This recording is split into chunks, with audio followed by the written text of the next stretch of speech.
Welcome to Polarity. My name is Josh, and it has been a weird week. It's been a weird couple of weeks, actually. We've been told that UFOs are real, non-human intelligence exists in our oceans, and as the whole world moved into the age of Aquarius, Donald Trump became elected as the next president of the United States of America. The trust in mainstream media is essentially non-existent, and it feels like collectively we are all beginning to agree that something in the system is fundamentally broken. It really feels like we are at the dawn of a new world. Things are changing so much and so fast every single day that it can be hard to keep up with. But that's why every Sunday we're going to be giving you a recap of all the weird and strange things that you might have missed through the week. So we're going to be covering all of that stuff today and a lot more.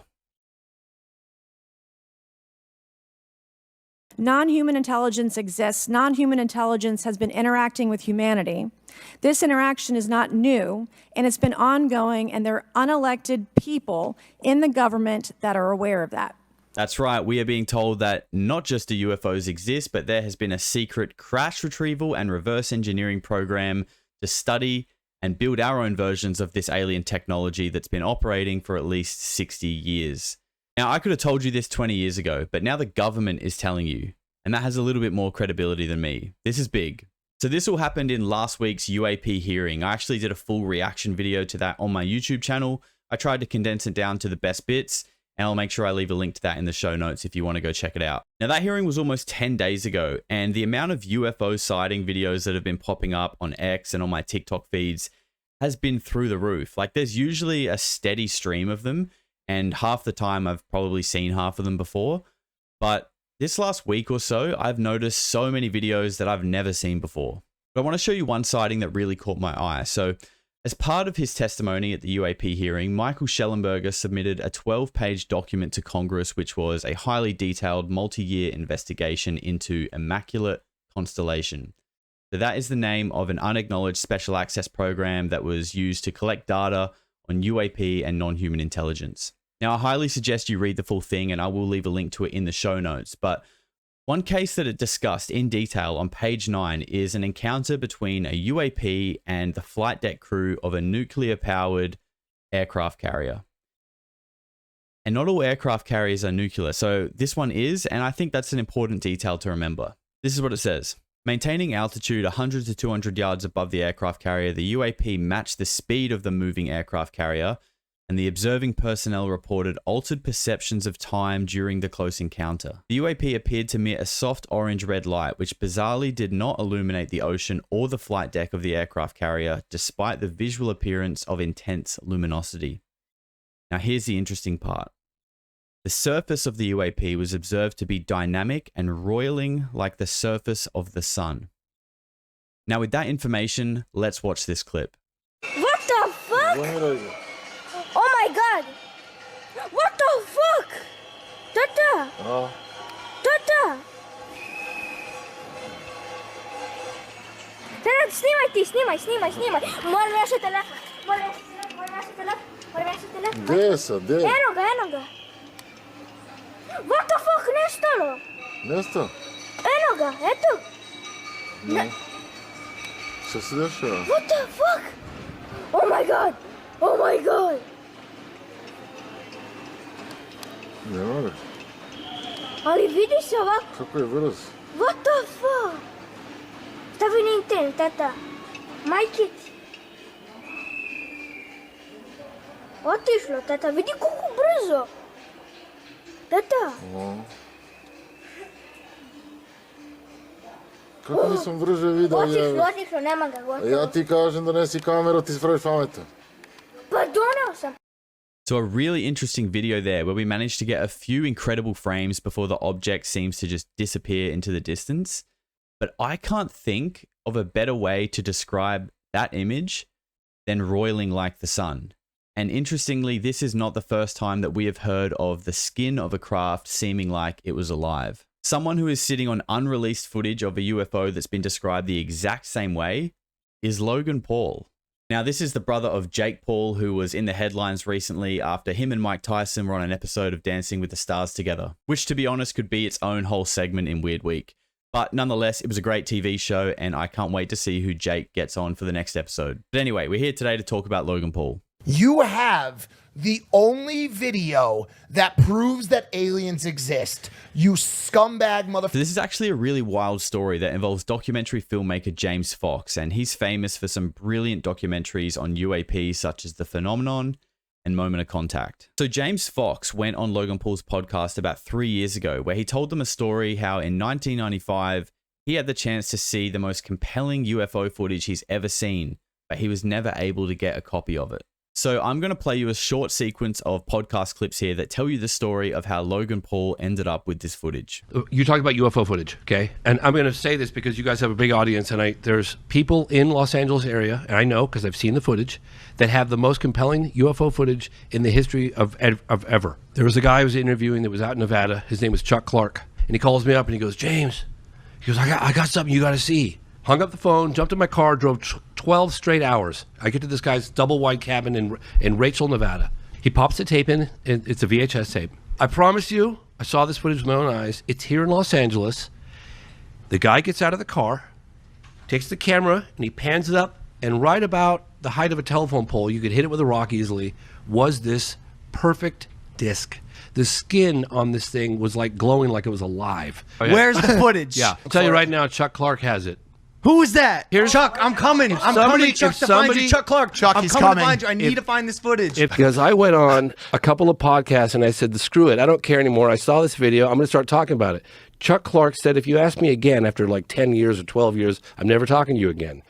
So I was like, I of course asked him again. I said, I'll give you 30 grand for the video. And he's not talking to me. So I went on like a Concrete podcast. And I went on this guy, Julian Dorian's podcast, and I went on a bunch of other podcasts, and I gave the whole story. Let's let somebody else pick up the ball and run with it. I'm just telling you what I saw, okay? I get contacted a couple of years ago by a guy who goes, I saw that video too. Then another guy contacts me, and he goes, I'm a private investigator, and I find people. I said, well, his name's Chuck Clark. Go to it. So he finds him. Right at that time, I'm going on the Impulsive podcast with Logan Paul, and I tell Logan Paul the story, and he has exactly the same response you have. Logan Paul, he's like, I want to go to this guy's house. I say, hey, I got the guy, he's got the information. Logan's like, this is all behind the scenes. So Logan Paul takes, I put him in touch with this guy, and this guy lives in the middle of nowhere. I mean, it was like Logan Paul takes a Mercedes with a bunch of guys and $100,000 in cash, a big brick, and he goes out to this guy's house in the middle of the desert and meets Chuck Clark. And Chuck Clark's like, yeah, I got the tape right here. And so he says, I'll give you 100 grand for it. And the guy says, no way. And so Logan Paul, going to reveal this for the first time, Logan Paul has got a button camera on his dress, on his clothes. So Logan Paul's like, all right, well, this guy doesn't want to, he's going to die with it. So let's get this thing on camera. So Logan's like, well, let me see it at least. So Logan looks at it with this thing and, could you show it to me again? Gets another angle, and then he leaves. What was the guy's name that wouldn't sell it to you? Chuck Clark. Chuck Clark, who has been gatekeeping this footage like a freaking OnlyFans girl, would not sell you the footage for a rack of hundreds, right? So you said, hey man, do you mind just showing it to me? And while he showed it to you, you recorded it on a secret fucking camera. What do you want from me, bro? I offered him $100,000 for this tape after I had seen it. It's a little twisted. It's a little twisted of me to put on a small button camera and go film UFO footage that isn't mine. People hit me up asking to see this footage, and I don't know how much to say about this. Roll the clip. No. And let's... I'm waiting. You know what I'm waiting for? I'm waiting for the right moment. I'm not afraid to release it. I'm just waiting for the right moment. I need a little more. I need more. So Logan Paul has done a service to humanity and made sure that this UFO footage doesn't disappear. But he has been sitting on it for a while now, so hopefully with all these UAP hearings happening, it might give him the push to finally release the tape. But in the meantime, being such a high-profile public figure with no government or military ties that are stopping him from doing or saying certain things, I just hope that someone or something doesn't get to him first. And I mean, the footage must be compelling because this week he just announced that he'll be contributing to the Disclosure Fund, which is essentially a public fund to cover all the legal fees and protect whistleblowers who face retribution for coming forward with their stories. Now, before we wrap up the UAP part of the show this week, it is a bit of a longer one because it's the first episode and we've just got to kind of establish a base of where we're at right now. And I wanted to bring this up because it's been something that I've been noticing recently and I think it could be of a genuine concern. There's been a lot of infighting within the disclosure movement. People who are all pushing for the same goal of ultimate truth and transparency seem to be attacking each other. And the reason I want to highlight this is because I actually think it could be really detrimental and destabilize the entire disclosure movement. Two key figures in the disclosure world, Dr. Stephen Greer and Lou Elizondo, have been butting heads for a while. Dr. Greer was really the only non-journalist that's been publicly advocating for disclosure since the 90s, and then Elizondo came onto the scene in 2017, and you would think, great, this is a good thing. We've got another big player on the team. Well, for some reason, these guys just hate each other. They call each other disinformation agents, and it's crazy. I can understand that they might not agree on certain things, but guys, we are all fighting for the same thing here at the end of the day, right? Like, we are so much weaker when we're divided. And then more recently, we had Sarah Gam, who formerly worked on the UAP task force inside the Pentagon. And she did the rounds on all the podcasts lately, and she made some waves when she claimed that the jellyfish UAP video is not a UAP at all. And what it actually is classified, and it's nothing you need to worry about. Well, this upset George Knapp, probably because he recently showcased this exact footage in his new Netflix show, Investigation Alien. Knapp hit back at Sarah by saying people that he got this footage from don't even know who Sarah is. And that feels a little bit personal from George. So we've got disclosure advocates going at it with whistleblowers. We've got UAP task force members butting heads with UFO journalists. But not only are we fighting amongst ourselves now, the government is now going head to head with itself. This is John Kozlowski. He is the new director of the government's All-Domain Anomaly Resolution Office, otherwise known as ARO.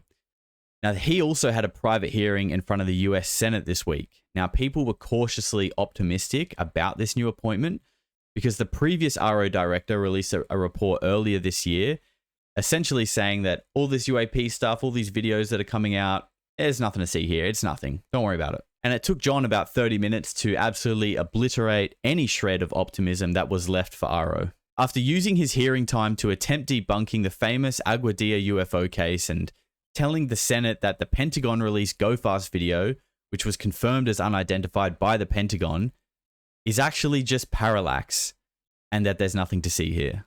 This is the exact video that 9 days ago Tim Gallaudet, under oath, said had appeared on his secure email system as an urgent email asking if anybody knew what these things were because they were responsible for multiple mid-air collisions. And then the next day, the email was wiped from his database and never spoken of again. But there's nothing to see here. So either the top pilots and officers in the Navy don't understand parallax, or ARO is just still the same disinformation agency as it was before. And I'm going to assume the latter because the woman next to him who spent the entire hearing giving him a dagger sharp enough to kill Brandon Stark is Susan Goff. Now look, some people online have said she looks like the demonic gatekeeper of the underworld. Some people said she looked like an angry melted candle. Some were even comparing her to this fish, but I don't care about any of that. I don't want anything to do with that stuff. What I can tell you about Susan Goff is she is the keeper of secrets. This email appeared on X, sent in 2019 from a retired Navy captain, naming her as the person who is in charge of all public relations regarding UAP. It says that any inquiry that comes into the military at any level, branch, department, anywhere, you must make no comment and forward the inquiry directly to Susan Goff. Even freedom of information requests that relate to UAP must go through her. And this is to avoid new terms and language being introduced that complicate the overall messaging efforts. Susan Goff has the decision on what may or may not be spoken about in public about UAP. Once there is a legislation in place to work around the "I'm not authorized to talk about that," this person needs to be required by law to testify under oath at the next UAP hearing. We have now publicly identified the first line of defense where the secret is being protected. This person is protecting the narrative and ensuring the story only gets told the way that they want it told. And so far, from all the military whistleblowers that have been approved to speak up to a certain point until they can't say anymore, are all using the word threat. At Stephen Greer's first public press conference in 2001, Dr. Carol Rosen made a chilling testimony about what she was told by this man during her time at NASA. This is Werner von Braun. He was an ex-Nazi scientist who was brought to America under Operation Paperclip after World War II. He was the father of the German V-2 rocket during the war era. And then after coming to America, he actually played a key role in developing NASA's Saturn V rocket and helping America get to the moon first. And this is what he said to her. I was introduced to the late Dr. Werner von Braun in the U.S., the father of rocketry. In my first meeting with him during that first 3.5 hours, he said to me, Carol, you will stop the weaponization of space. You have to understand, this is February, and we have to prevent the weaponization of space because there is a lie being told to everyone that the weaponization of space is now first being based upon the evil empire, the Russians. There are many enemies, he said, against whom we're going to build this space-based weapon system, the first of whom was the Russians, which was existing at that time. Then there would be terrorists. Then there would be third world countries. Now we call them rogue nations or nations of concern. Then there would be asteroids. And then he would repeat to me over and over, and the last card, the last card, the last card would be the extraterrestrial threat. Now, no one can ever confirm that what Carol Rosen says there is true. Werner von Braun is dead. But considering it was said in the 70s, I think we can all agree that it has been eerily accurate so far. And my problem with it is, by the definition, if the military can't work out what something is or what it's doing, it's a threat. Because that means they can't defend against it. But that doesn't necessarily make it a threat. The military just feels threatened because it's their responsibility to defend the country, and they don't know what it is. Think of it like this.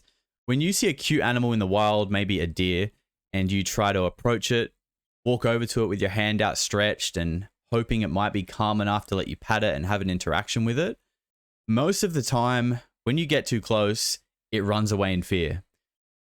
It isn't able to comprehend that your intentions are good, and all it knows is you're not a deer, and you don't look anything like it's ever seen before, and that's threatening. Now, this reactive instinct works really well for a human military that's defending against other humans because we know and understand them. But when we begin to engage with something that is non-human, I don't know if the military is the right organization to be making the final decisions here. I think it's up to humanity as a whole to decide how we approach this. Do we want to be the aggressive apes that are throwing nuclear weapons around? Or do we accept the risk and try to initiate a peaceful contact with the unknown? Or do we just accept what we're being fed? That the reality of the situation is far darker than you can imagine, and you're just better off not knowing? I don't know. Let me know what you think in the comments. I just hope that at the next hearing, we're getting some hard evidence, or at least witnesses with first-hand information. That is the only logical next step from here. I think anything other than that is just a sidestep. Interestingly enough, Dr. Greer actually popped up this week and basically said the same thing. Is that we're sort of moving beyond the whistleblower phase, and we're advocating for a group that are now defecting from these covert black sites who will hand over to us the dispositive evidence and proof, which we will then provide to you, Bianca, and the media. This is a very bold step. Yeah, well, this is a very bold step.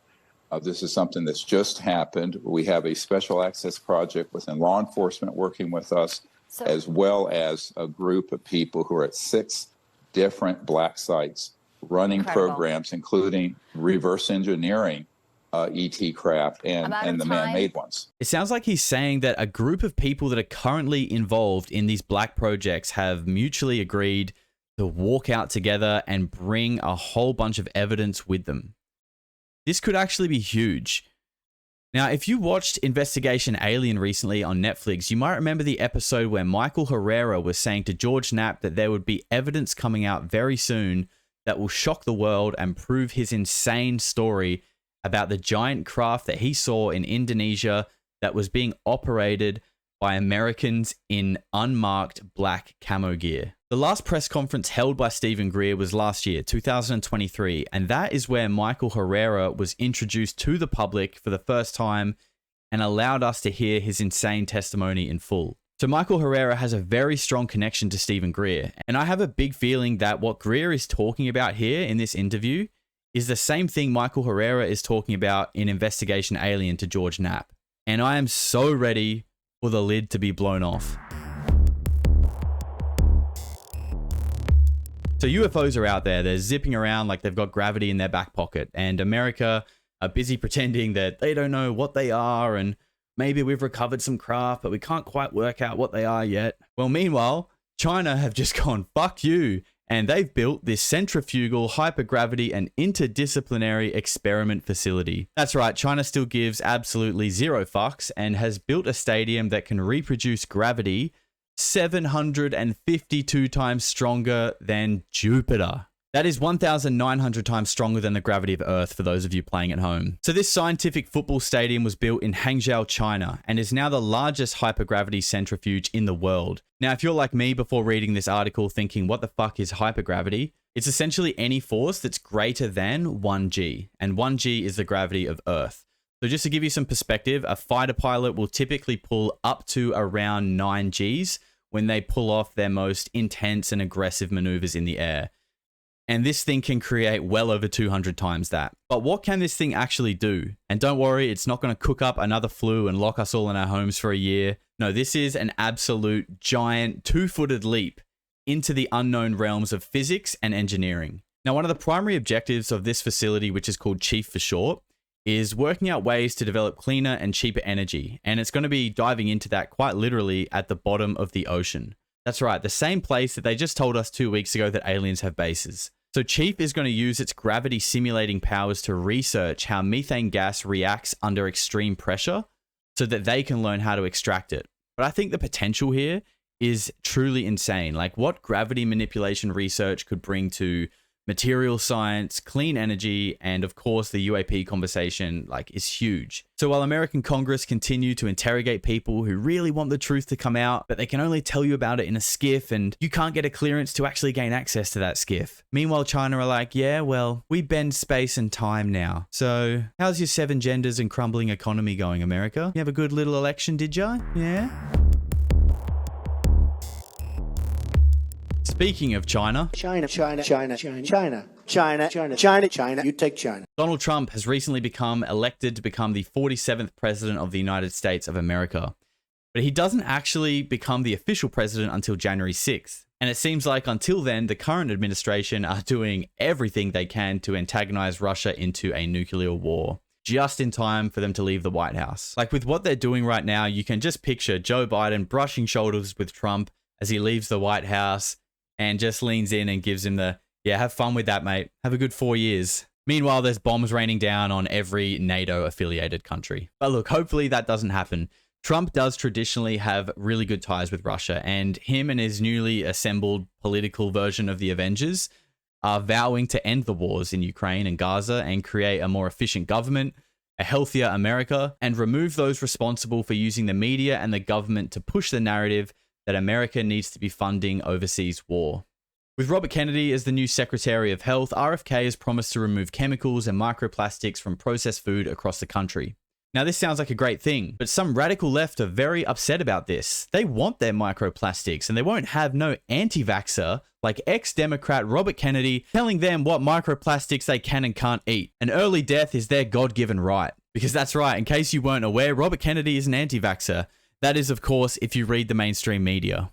Every one of them at the same time was making sure that you knew Robert Kennedy was a conspiracy theorist, anti-vax wacko with a worm in his brain. It's exactly as Dr. John mentioned with the conspiracy theories. I mean, we're talking about someone who is one of the most prominent anti-vaxxing activists over the last 20 years.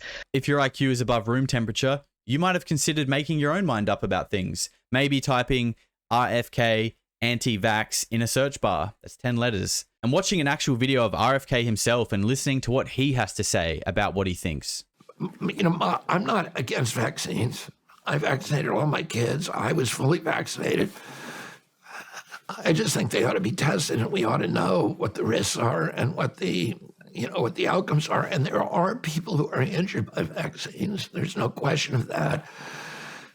There's a vaccine court that pays them off. It's paid off billions of dollars to people who have died or severely injured. And what I think we should do is not tell those people they don't exist, but we ought to acknowledge it, and we ought to be doing the studies to reduce the number of people. Oh, I don't want to take away people's if somebody wants to get vaccinated, they should be able to get it. But they also ought to know everything there is, what the risks are and what the benefits are. Seems like a pretty reasonable approach to things to me. I wonder why the mainstream media would lie about him like that. It's almost like someone is paying them off to tell the same lie to everyone. Why would they do that? I mean, RFK only wants to regulate big pharma and processed foods. Look, I'm in my 30s, and since I can remember, something's always felt off and weird about the news. Own personal bias and agenda to control exactly what people think, and this is extremely dangerous to our democracy. This is extremely dangerous to our democracy. This is extremely dangerous to our democracy. This is extremely dangerous to our democracy. This is extremely dangerous to our democracy. This is extremely dangerous to our democracy. This is extremely dangerous to our democracy. This is extremely dangerous to our democracy. The way they all talk the same way, the back-to-back stories of growing war tensions, housing crisis, violent crimes, interest rates are going up. It's like a 30-minute machine gun of negative energy, just to finish it off with a happy story about a parrot riding a skateboard, just to make sure that you don't kill yourself. Because they wouldn't want that. They care about you. And that's why they ram all this negative energy into your brain morning and night. But fortunately, I really do see the mainstream media dying pretty quickly now. I mean, it's just way too easy to see that they're lying to you. With free speech being secured through Elon Musk's purchase of X, he has vowed for total transparency and zero political interference. He confirmed that the algorithm and the community notes feature will remain completely open source and unimpeded by censorship pressure. And that's a relief, after earlier this year, Mark Zuckerberg wrote an open letter detailing the repeated pressure that he faced at Facebook from the Biden administration to censor and remove content that they deemed incorrect around COVID-19, some of which later came out to be true. He also faced pressure from the FBI to remove the original Hunter Biden laptop story in 2020 under the pretense that it was a Russian disinformation campaign, and this also came out later to be untrue. So to cover all of his bases, Elon and Vivek, alongside Trump, have started the Department of Government Efficiency, otherwise known as Doge. Elon really is the lord of memes. So after finding out that the current government was manipulating Facebook posts while being $33.2 trillion in the hole every year, he's had enough. And Elon wants to audit everyone. Every three-letter agency that you can think of is getting reviewed. Just like he did with Twitter, he wants to weed out the deadwood, the wage thieves, and put some fresh oil in the machine and start repairing the economy. And with all these fresh faces behind him, Trump has promised a whole year's worth of party and celebration around the country in the run-up to commemorating their 250th Independence Day in 2026. And to cap all of this off, it seems like Trump might be the president to finally reveal the UFO secret. There's a lot of interest in it. One of the things that there's a lot of interest in the people coming from space, Yes. And I know you're interested in that. Oh, very interested in that. If President Trump does deliver on all these huge promises to make America great again, this has the potential to be the most successful and greatest shift of political direction in our life, if not ever. But first, he has to deliver, so let's wait and see. Now, all three of our lead-off stories today represented a big change in humanity and the direction our civilization is about to take. I've been calling it the New Earth, and you can just feel it. Like, the energy has felt so strongly that we are in a pressure cooker right now that is about to pop into either certain global war or a new revolution and way of life. And this week, on November 19th, Pluto entered Aquarius, meaning we are now in the age of Aquarius. Now, I want to give some context here because I feel like we all kind of know what I'm saying. We've all heard horoscopes and stuff before, but it's cool to know how it actually works. The way that astrological ages are calculated are based on great years. Have you ever wondered how we have weeks, months, years, and then it just stops? Well, there is actually a greater metric than years, and it's great years. One great year is 25,800 years, which is calculated by the wobble of the Earth's axis, and it takes that long for it to go through a full cycle. But if you divide this great year across the zodiac star constellations in our sky, you get 12 cycles that are roughly 2,160 years long, which means now every time the sun rises in front of the constellation Aquarius. So this might make you wonder, what age were we just in, and what does it mean? Well, we just came out of the age of Pisces, generally believed to have started around 1 AD. This age saw the rise of Christianity, Islam, and other religions. The symbolic fish that you often see associated with Christianity actually relates to the depiction of Pisces.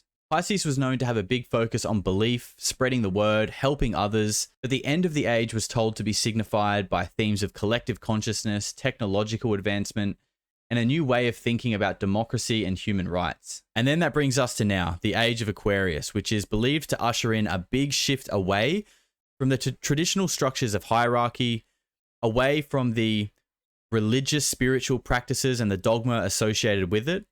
And we're going to be moving towards more of an individual and universal spiritual experience, a new age spirituality that focuses more on consciousness, be a big push in humanitarian efforts, global consciousness, and an era where technology begins to play a central role in reimagining human life. Big emphasis on digital connectivity, AI, and space exploration. And based on our first stories, I think we can probably all agree that we might have started a few months early. Now, each week, I'm going to be featuring one or two other creators that have put out some really thought-provoking and weird content that I think needs to be seen, appreciated, and enjoyed by everybody. Now, of course, the content has to fit what we're doing here by diving into the new world and investigating just how weird it really is. But with that said, it brings us to our very first feature of Weird Week, and that is Jesse Michels with his video, Your Brain is a Quantum Time Machine. Think about this. In your life, have you ever had a premonition of an event that ended up happening? You just kind of knew something was going to happen before it did. These key elements in that dream he'd had almost 3 decades earlier came true in his life. Maybe it was the passing of a loved one, thinking about somebody right before they call or re-enter your life, having a gut feeling that you know you need to quit that job, take that other job, travel somewhere, get back in touch with someone, even though it made no rational sense to at the time. It just felt like a download you got, a gut feeling. Have you ever had a dream that's turned into a reality? Have you ever seen somebody else predict an extremely low probability black swan event with bizarre precision and accuracy? Well, if you answered yes to any of these, you are not alone. This happens literally all of the time, and thanks to this guy, we're discovering the science behind it right now. Let's go through all of the insane examples of modern prophecies. American fiction author Dean Koontz wrote a novel called The Eyes of Darkness. It centered on secret experiments involving the perfect bioweapon developed at a lab near Wuhan, China, called Wuhan 400. The novel is set in 2020, exactly like COVID. The only thing is, the novel was written in 1981. Author Morgan Robertson wrote an 1898 novella called Futility, or Wreck of the Titan. Futility tells the story of the Titan, the largest and most luxurious ocean liner ever built. In the novel, the Titan hits an iceberg in the North Atlantic on an April night and sinks. But before that catastrophe, the ship was described as unsinkable and the largest liner in the ocean. Ring a bell? Well, because Wreck of the Titan was written about 14 years before the Titanic, the most luxurious ocean liner built at the time, described as unsinkable, with elite families like the Astors on board. Both ships were almost identical in size and features. The Titan was 800 feet long, whereas the Titanic was 882 feet long. Both vessels were traveling at high speeds, around 24 to 25 knots, while they were crossing the North Atlantic in April at the time of their collision with an iceberg. They both disregarded ice warnings, and both lacked a sufficient amount of lifeboats on board. In 1952, former Nazi and father of the American space program, Wernher von Braun, published a science fiction book titled Project Mars, a technical tale. In this novel, he predicted a future mission to colonize Mars, led by a figure referred to as Elon. And what about this 1958 Western called Trackdown, in which a man named Trump, with magnetic charisma and a cult-like following, comes to a town promising to save it by building a wall? You ask, how do you build that wall? You ask, and I'm here to tell you. One of the townspeople comes after him, accusing him of fraud. You're a liar, Trump. What about Trump's recent assassination attempt? Did anybody predict that? And then I saw an attempt on his life. This bullet flew by his ear, and it came so close to his head that it busted his eardrum. It's just so mind-blowing how insane our reality is and is about to become. Next up, we have a video from Ashley on TikTok. Now, she presents a really compelling case about an alternative reason why the United States might have invented Iraq. It has a lot to do with ancient religious texts, such as the Epic of Gilgamesh, and I really think you should check this out. She makes a really compelling story. We have quite literally been lied to about everything. They have created this Truman Show type simulation to keep the general public distracted from the truth, distracted from the biblical events that are actually happening in our world. And one of these events is actually the war in Iraq. Everybody meet Gilgamesh. Gilgamesh was an ancient Sumerian king who ruled in what we now know is modern day Iraq. And he was a 17 to 20 foot giant. He was a demigod, which means he was half human and half God. Now, if you know your Bible, and if you followed my stories before on ancient Egyptian history and how we've been lied to, you know that these giants actually existed, and they were demonic human hybrids that ruled and ravaged the earth. Now, you and I were taught that this is all just mythology, just like the ancient Egyptian half animal, half human gods that we read about. But when you read the Bible, you understand that this all, in fact, actually happened. So what does he have to do with the war in Iraq? This brings us to 2003, when German archaeologist Jörg Fassbinder was digging in modern-day Iraq, and he thought he found the city of Uruk. So Jörg goes to the authorities, tells them he thinks that he found the city of Uruk and possibly the tomb of Gilgamesh, and 5 months later, we invade Iraq. Now here's where it gets crazy, because not only did we invade Iraq immediately after his findings, our military builds a base directly over the ruins. Now, if you found that interesting, I think she's actually made a part 2 as well on her channel. So go and check that out. Give her a follow as well. And let me know in the comments what you think about that. I mean, all I can say is that I've seen a lot of ex-war veterans who were in the military, who served in Iraq, who really question why they were there. Maybe they were looking for an artifact. Maybe they were looking for other things. I don't know. But it really does seem like there is a unanimous lack of clarity amongst war vets who are in Iraq as to why they were really there. And to wrap up, we're going to be looking at the weirdest thing of the week. And this thing isn't necessarily new, but I've only just come across it. And it is so strange. I have no clue what we're looking at here. We're talking about black goo. So there's a lot of stuff all over Twitter and just the internet in general if you search for black goo. And it seems like there is this gooey black substance that has its own kind of consciousness, and people are throwing around theories suggesting what it is, what it means, and where it's come from. Check out this video. So one thing like that.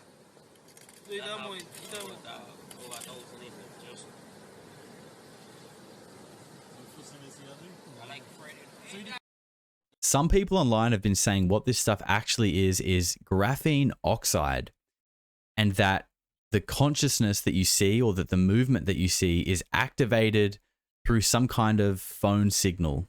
I didn't say 5G, but we should probably put our tinfoil hats on just to be safe. I really don't know what to make of this one. These posts aren't necessarily new, like I said, but this is just a weird little dark corner of the internet that I found recently. And if we want to get really wacky, why is there so much black goo symbolism in Hollywood? Now, this photo is a recent post. This is Megan Fox covered in black goo. I don't know why, what the black goo means. It doesn't really seem to be relevant to anything. And just a few weeks before that, Kim Kardashian showed off her Halloween outfit where she was standing in black goo, which again, doesn't really seem to have any relevance to her outfit. Like, I understand it kind of adds to the composition of the photo, but it is weird. You can't deny that. Who knows? Maybe Venom is based on a true story. Maybe there is some black goo that gains consciousness and takes over your mind and body. I want to know what you guys think about this one. I want you to secure your tinfoil hat on very tight, drop a comment, and give me your best conspiracy theory about what black goo is and what it means. And the best comment will be featured in next week's episode of Weird Week. That's all for this week, guys. Thank you so much for watching. Don't forget to like, subscribe, and share the episode around with all your weird friends. And we'll see you next week.